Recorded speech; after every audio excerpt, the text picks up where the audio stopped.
চলুন আজ আমরা দামেস্কের এক পুরনো গল্পে ডুব দিই। অনেক অনেক বছর আগের এই গল্পটা আমাদের দেখাবে কিভাবে দৃঢ় বিশ্বাস আর অপ্রত্যাশিত সুযোগ মিলেমিশে গিয়ে একটা অবিশ্বাস্য ঘটনা ঘটাতে পারে। যখন কোনো অসম্ভব সমস্যার সমাধান নিজেই এসে দরজায় কড়া নাড়ে তখন কি হয়? আর এই প্রশ্নটাই কিন্তু আমাদের গল্পের একদম কেন্দ্রে।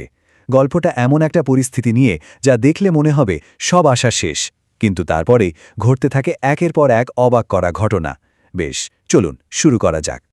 গল্পটা শুরু হচ্ছে দামেস্কের এক বৃদ্ধাকে দিয়ে।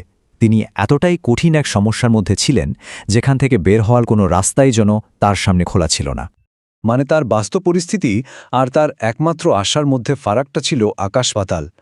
একদিকে মারাত্মক অসুস্থতা আর চরম দারিদ্র্য, আর অন্যদিকে বাগদাদের এক বিখ্যাত ডাক্তার, কিন্তু সেখানে যাওয়ার কোনো উপায় নেই, টাকা নেই, সাহায্য করারও কেউ নেই। সেই সময়ের হিসেবে এই যাত্রাটা ছিল আজকের দিনের সাধারণ কোনো মানুষের পক্ষে অন্য মহাদেশে থাকা কোনো স্পেশালিস্টের কাছে পৌঁছানোর মতোই কঠিন। 10টা বছর, ভাবা যায় 1 দশক ধরে তিনি এই ডেবিলিটেটিং রোগে ভুগছিলেন। দিনের পর দিন তার শরীর দুর্বল হয়ে পড়ছিল, আর পাশে থাকার মতো ছিল শুধু তার মেয়ে। কিন্তু জানেন এই গল্পের সবচেয়ে অবাক করার মতো বিষয় কোনটা? সেটা হলো তার মানসিকতা। এরকম একটা হতাশাজনক পরিস্থিতির মধ্যেও তিনি এমন একটা বিশ্বাসকে আঁকড়ে ধরেছিলেন যা ছিল সত্যিই অসাধারণ। চলুন দেখি কি ছিল সেই বিশ্বাস। এটা শুধু একটা ফাঁকা আশা ছিল না, বুঝলেন, এটা ছিল তার গভীরতম বিশ্বাসের একটা ঘোষণা। তিনি মনে প্রাণে বিশ্বাস করতেন যে এই অসম্ভব যাত্রাটা তাকে করতে হবে না, বরং সমাধান নিজেই তার কাছে হেঁটে আসবে। আর এখানেই আসল ব্যাপারটা, তার বিশ্বাস কিন্তু বসে থাকার মতো ছিল না। তিনি অনবরত প্রার্থনা করে যেতেন। তার মনে বিন্দুমাত্র সন্দেহ ছিল না যে যিনি অসুস্থতা দিয়েছেন তিনিই সারিয়ে তোলার পথটাও দেখিয়ে দেবেন। তো এরপরেই গল্পটা একটা নাটকীয় মোড় নেয়। এক গভীর রাতে যখন চারপাশ একদম শান্ত, ঠিক তখনই তার সেই বিশ্বাসের একটা পরীক্ষা হলো। আর সেই পরীক্ষাটা এলো দরজায় কড়া নাড়ার শব্দের মতো করে। দরজার ওপারে দাঁড়িয়েছিল দুজন অচেনা লোক। দেখেই বোঝা যাচ্ছিল তারা ভীষণ ক্লান্ত। মনে হচ্ছিল যেন এক লম্বা কঠিন সফর করে এসছে আর সকাল পর্যন্ত একটু মাথা গোজার ঠাঁই খুঁজছে।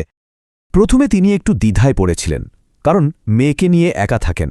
দুজন অচেনা লোককে বাড়িতে ঢুকতে দেওয়াটা ঝুঁকির।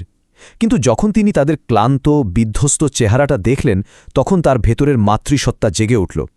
তিনি তাদের মধ্যে কোনো বিপদ দেখলেন না, দেখলেন দুজন অসহায় সন্তানকে। তিনি ভাবলেন এটা নিশ্চয়ই ঈশ্বরের তরফ থেকে একটা পরীক্ষা। নিজের এত কষ্ট, এত অভাবের মধ্যেও তিনি তাদের আশ্রয় দিলেন। সাধারণ খাবার, জল দিয়ে আপ্যায়ন করলেন আর মেয়েকে বললেন তাদের খেয়াল রাখতে। তিনি তার দায়িত্ব পালন করলেন। তো পরের দিন সকালে যখন ওই লোক দুটো বিদায় নিচ্ছিল, ঠিক তখনই এমন একটা কথা শুরু হলো যা পুরো ঘটনাটাকেই ওলটপালট করে দিল।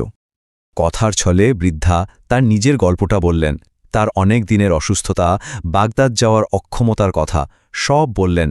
কিন্তু এর মধ্যেও তিনি একটা কথা বলতে ভোলেননি, যে তার বিশ্বাস আছে আল্লাহ ঠিকই একটা ব্যবস্থা করবেন। তখন ওই দুজন অপরিচিতর মধ্যে একজন তাকে প্রশ্ন করল, মা, আমি যদি বলি আপনার প্রার্থনা আল্লাহ ইতিমধ্যেই কবুল করে নিয়েছেন? একবার ভাবুন তো বৃদ্ধার মনের অবস্থা। একজন অচেনা পথিক, সে আবার কি বলতে পারে? আর ঠিক তখনই সেই অবিশ্বাস্য সত্যিটার সামনে এলো। লোকটি বলল, আমার পাশে যে মানুষটি দাঁড়িয়ে আছে তিনি বাগদাদের সেই বিখ্যাত ডাক্তার। কি অসাধারণ একটা মুহূর্ত! ভাবুন, পৃথিবীর যে একজন মানুষ তাকে সারাতে পারতেন, তিনিই কিনা সব বাধা পেরিয়ে তার দরজায় এসে হাজির। ডাক্তার তখন পুরো ঘটনাটা খুলে বললেন। তারা আসলে দামেস্কে এসেছিলেন একটা দুর্লভ মৌলিকে খুঁজতে, কিন্তু হঠাৎ তাদের ঘোড়াগুলো ভয় পেয়ে পালিয়ে যায় আর তারা রাতের অন্ধকারে পথ হারিয়ে ফেলেন। এদিক ওদিক ঘুরতে ঘুরতে প্রথম যে আলোটা তারা দেখতে পান সেটা ছিল এই বৃদ্ধার বাড়ির আলো। মানে এটা কোনো কাকতালীয় ঘটনা ছিল না।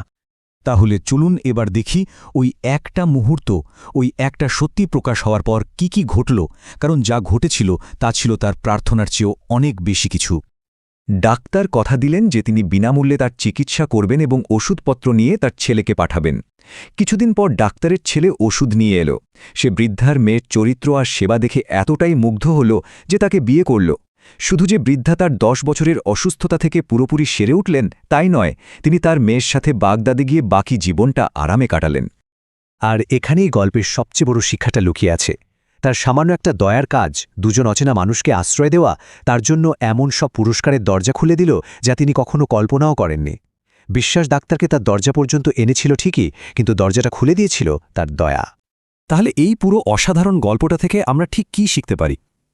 এটা আমাদের এমন কিছু গভীর শিক্ষা দেয় যা আজও এত বছর পরেও আমাদের জন্য একইভাবে প্রাসঙ্গিক। প্রথমত, খাঁটি বিশ্বাসের শক্তি। দেখুন, অসম্ভব পরিস্থিতিতেও আশা ধরে রাখলে কিভাবে রাস্তা খুলে যায়। দ্বিতীয়ত, দয়া একটা অনুঘটকের মতো কাজ করে। যখন আমাদের কাছে দেওয়ার মতো কিছুই থাকে না, তখনকার সামান্য দয়াও অপ্রত্যাশিত ভালো ফল নিয়ে আসতে পারে।